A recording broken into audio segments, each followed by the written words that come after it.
Oke, kita mulai nih dari soal fisikanya mulai dari nomor 21. Oke, kita lihat dulu soalnya ya. Jadi seorang siswa mengendarai sepeda dari kota A menuju kota D yang berjarak 80 km melalui kota B dan C. Jarak kota A dan B 30 km, kemudian ditempuh dengan kecepatan 30 km per jam.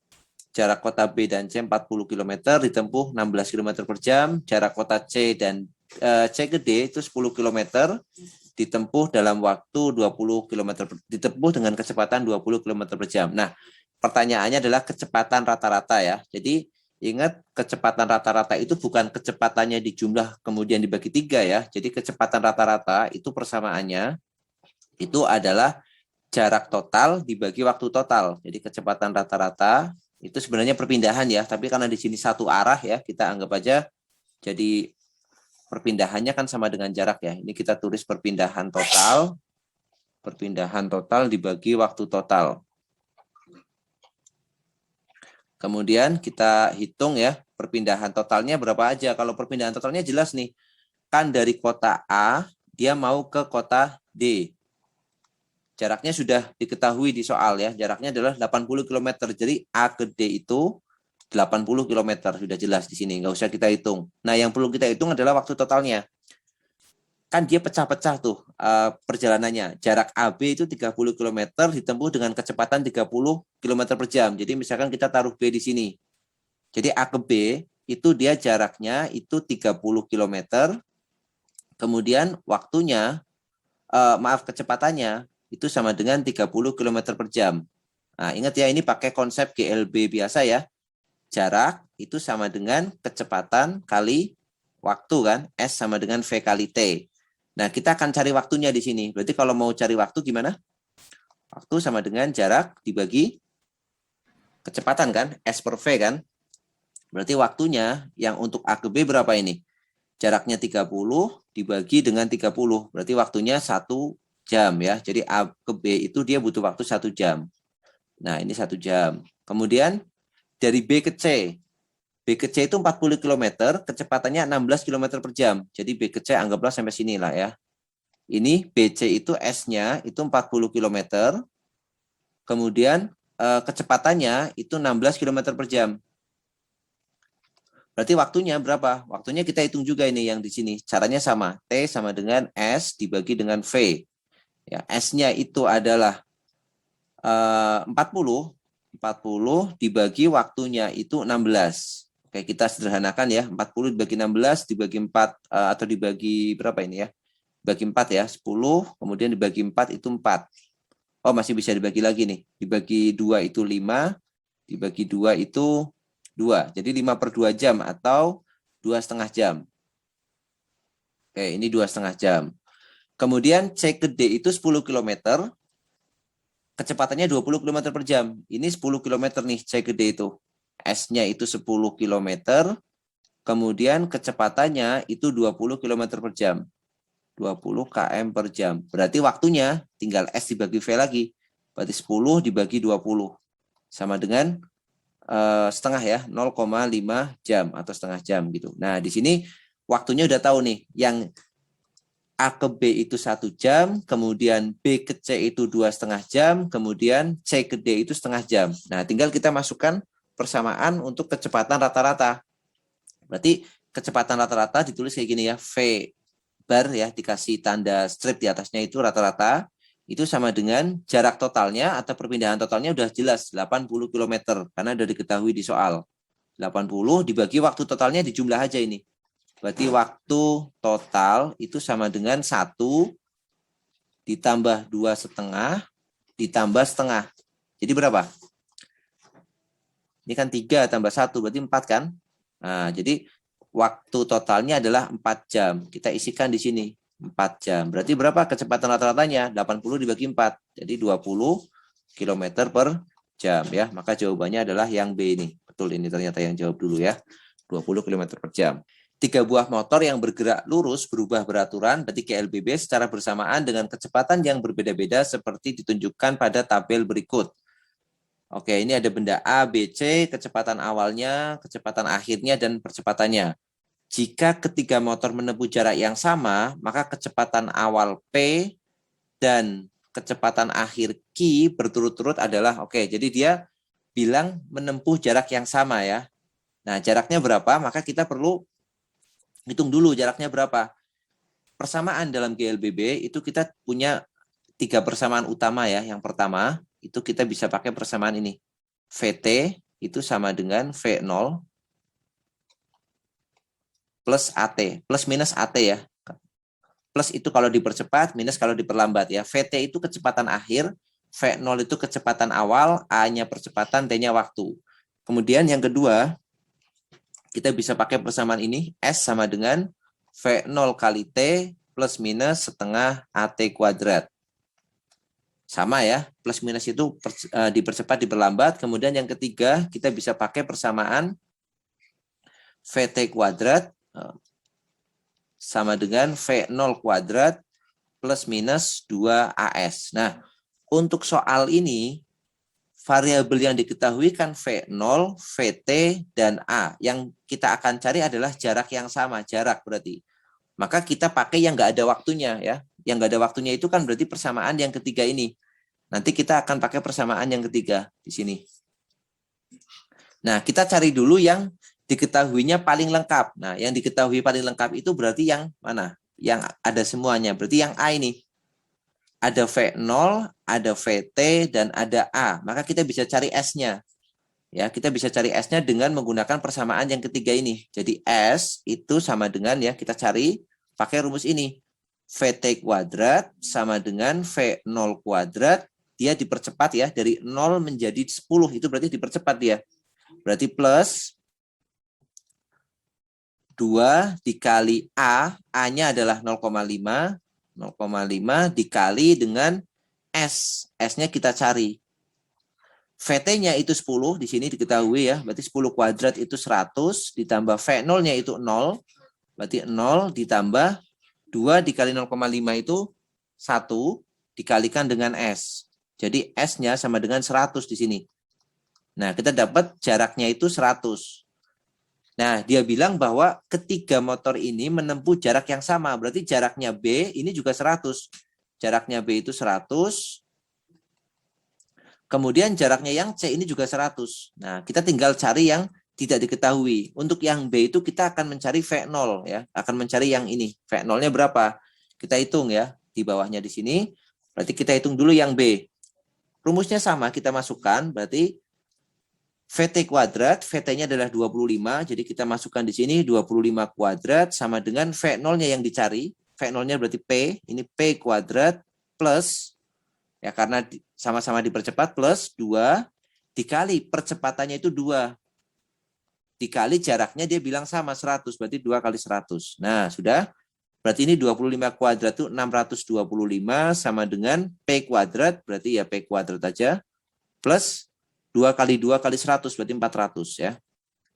Nah, ini kita isikan 400 di sini. Berarti kita punya P kuadratnya sama dengan 625 dikurang 400 atau sama dengan 225. Nah, P-nya berarti tinggal akar pangkat 2 dari 225 yaitu 15 ya. 15 meter per sekon berarti. Nah, sebenarnya udah tahu nih jawabannya kan? Karena yang P itu 15, yang 15 cuma ada satu ini, maka jawabannya pasti D. Nah, tapi kita cari juga yang C ya. Kita cari untuk yang C apakah betul jawabannya 35. Kita cari yang C. Nah, yang C itu sama rumusnya. VT-nya yang dicari Q kuadrat, ya kan? Q kuadrat sama dengan V0-nya itu 25, ya, V0-nya itu 25 kuadrat, berarti ini 25 dikuadratkan plus 2 dikali A-nya 3 di sini. Percepatannya 3 dikali S-nya 100. Oke, berarti Q kuadrat sama dengan 625 ditambah dengan 600. Berarti sama dengan 1225. Nah, berarti Q-nya akar pangkat 2 dari 1225. Apakah betul 35? 1225. Coba kita hitung ya. Akar pangkat 2 dari 1225. Ya, betul ya. Ternyata ini betul sama dengan 35. Oke, jadi jawabannya betul 35 meter per sekon untuk yang Q. Ini 35, kemudian yang P-nya 15. Oke. Berat sebuah benda di udara adalah 100 Newton. Ketika dimasukkan ke dalam gelas yang penuh berisi zat cair, maka cat air dalam gelas tersebut tumpah sebanyak 0, zat cair ya, ini bukan cat ya. Maksudnya zat cair dalam gelas tersebut tumpah sebanyak 0,0015 meter kubik. Masa jenis zat cair adalah 1000, percepatan gravitasinya adalah 10, ditanyakan berat benda di dalam zat cair tersebut. Oke, jadi ini membahas tentang hukum Archimedes ya. Hukum Archimedes itu kalau kita memasukkan suatu benda ke dalam zat cair atau fluida, ya, fluida bisa zat cair bisa udara ya. Jadi di sini adalah fluidanya adalah zat cair Archimedes ya. Maka si benda itu akan mendapatkan gaya ke atas ya, yang besarnya sama dengan volume zat cair yang dipindahkan. Atau kita punya persamaannya seperti ini kan. F Archimedes itu sama dengan Rho dikali gravitasi dikali volume yang tercelup. Ini persamaan hukum Archimedesnya. Fa sama dengan Rho fluidanya, Rho airnya berarti di sini zat cairnya, kemudian gravitasinya pakai 10 nanti, dan dikalikan volume celup. Ini persamaan Archimedesnya. Nah, yang pertama kita harus tahu ini. Kemudian yang kedua, kita harus tahu konsep namanya berat semu ya. Berat semu itu apa? Berat semu itu adalah berat benda ketika ditimbang di dalam zat cair. Ya, pastinya akan lebih kecil daripada berat benda yang sebenarnya ketika di udara ya.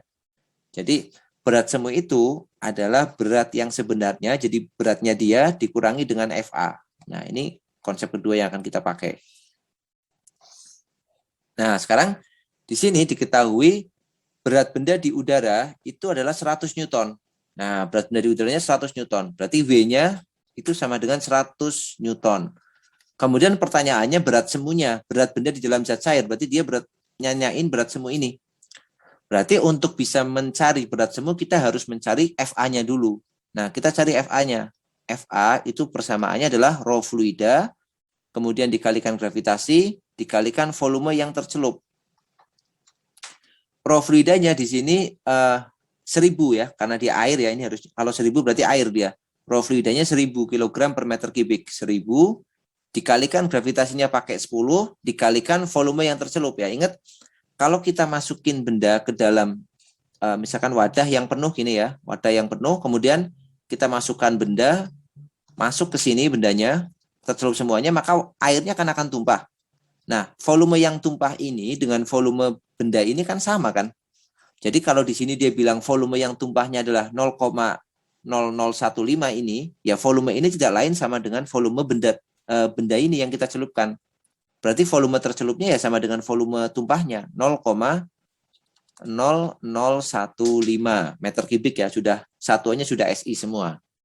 Berarti kita bisa hitung gaya ke atasnya atau gaya Archimedesnya, yaitu tinggal kalikan aja ini. 1, 2, 3, 4. Maka nolnya bisa dipakai ya. 1, 2, 3, 4. Berarti tinggal 15.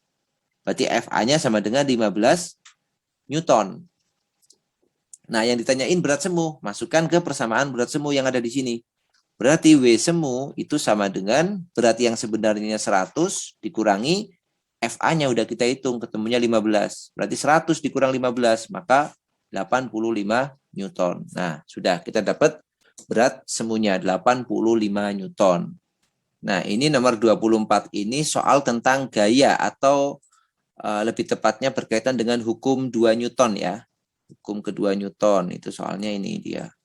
Jadi dua buah balok masing-masing masanya 3 kg dan 7 kg berada di atas lantai licin. Oke, lantainya licin berarti nggak ada gaya gesek. Ditarik dengan gaya F seperti gambar. Tegangan tali penghubung kedua benda tersebut adalah 9 Newton. Maka gaya F-nya berapa? Oke, jadi kita banyak cara ya mengerjakan soal ini. Bisa kita lihat satu-satu benda, ya bendanya kita lihat satu persatu, atau kita lihat sebagai keseluruhan sistem. Nanti kita akan coba dua-duanya. Nah, tapi konsep yang harus diketahui di sini adalah tentang hukum kedua Newton. Hukum 2 Newton itu persamaan matematikanya ya. Jadi sigma F, sigma itu resultan ya, resultan gayanya itu sama dengan M dikali A. Nah, ini adalah hukum kedua Newtonnya. Persamaannya lebih tepatnya ya. Kalau hukumnya itu yang percepatan suatu benda itu sebanding dengan resultan gaya yang bekerja pada benda tersebut dan berbanding terbalik dengan massa. Itu yang pertama yang harus tahu.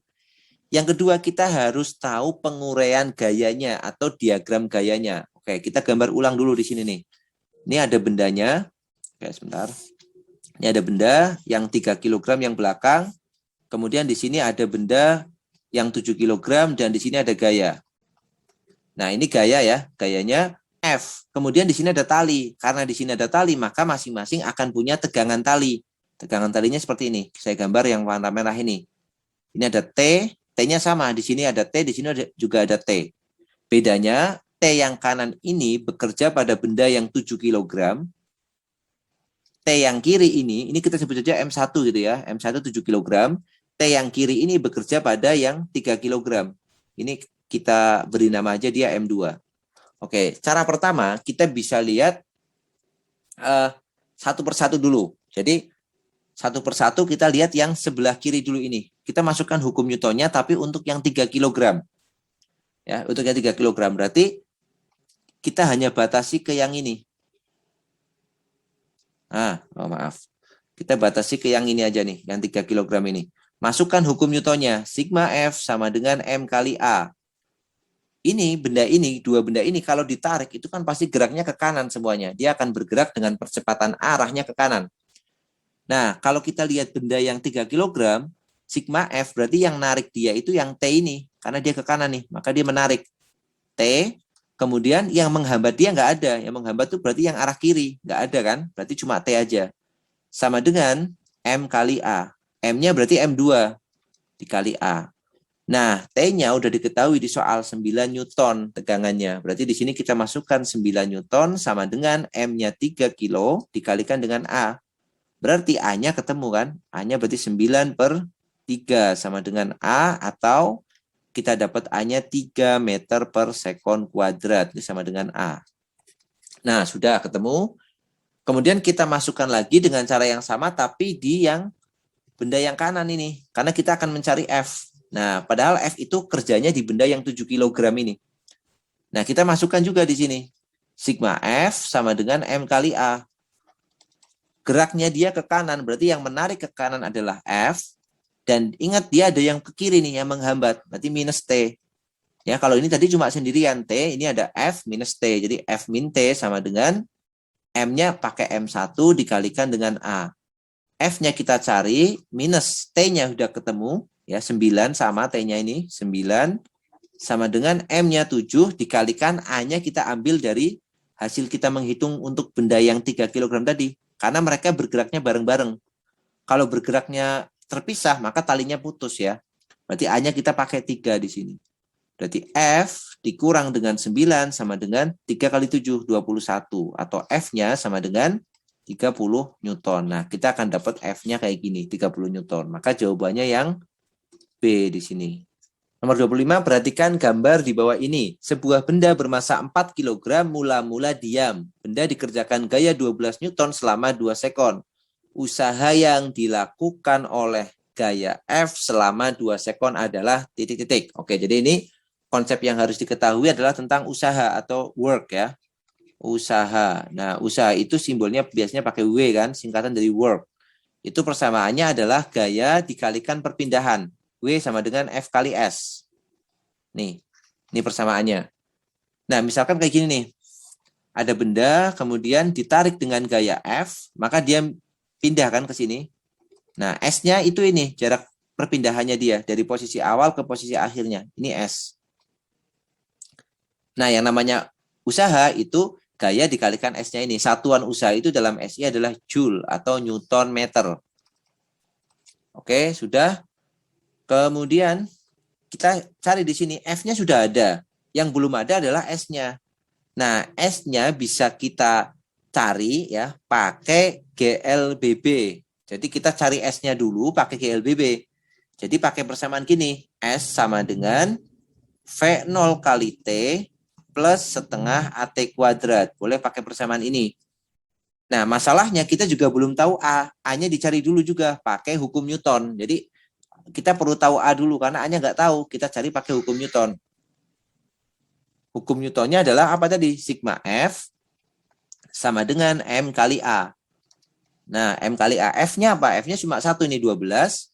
masanya itu 4 dikalikan dengan A. Nah, kita dapat A-nya ya, 12 dibagi 4 sama dengan A. Berarti kita dapat A sama dengan 3 meter per sekon kuadrat. Dapat A-nya, masukin untuk cari S. Ya, berarti S-nya kita akan dapat V0-nya berapa? V0 itu kecepatan awal. Di soal dia bilang bahwa benda bermasa 4 kg mula-mula diam. Nah, karena mula-mula diam berarti V0-nya di sini adalah 0. Karena dia diam ya. 0 dikali T ya tetap 0 kan. Jadi ini 0, kemudian plus setengah dikali A-nya udah kita hitung tadi 3, dikali waktunya 2 sekon di sini dada. Dikali 2 kuadrat ya. Berarti S-nya sama dengan setengah dikali 3 dikali 4 ya. 3 kali 4 12. 12 kali setengah itu 6. Jadi S-nya adalah 6 meter. Yang dicari usahanya tinggal dimasukkan. Berarti W itu sama dengan F dikali dengan S. F-nya 12 Newton dikali dengan S-nya adalah 6. 12 kali 6 berarti 72 Joule. Nah, kita dapat nih nilai dari usahanya, yaitu 72 Joule yang A berarti. Sebutir kelapa yang sudah kering dilepas dari tangkainya yang berada pada ketinggian 25 meter. Massa buah kelapa 0,5 kg. Percepatan gravitasinya 10 meter per sekon kuadrat. Pertanyaannya adalah energi kinetik buah kelapa ketika berada pada ketinggian 5 meter dari tanah adalah titik-titik. Oke. Beberapa hal yang perlu tahu di sini ya. Pertama adalah energi potensial itu sendiri, energi kinetik, dan energi mekanik. Ya, di sini kita pakai 3 definisi ini. Yang pertama energi potensial. Energi potensial itu kan energi yang dimiliki benda karena posisinya atau ketinggiannya ya, punya persamaan massa dikalikan gravitasi dikalikan ketinggian. Itu EP.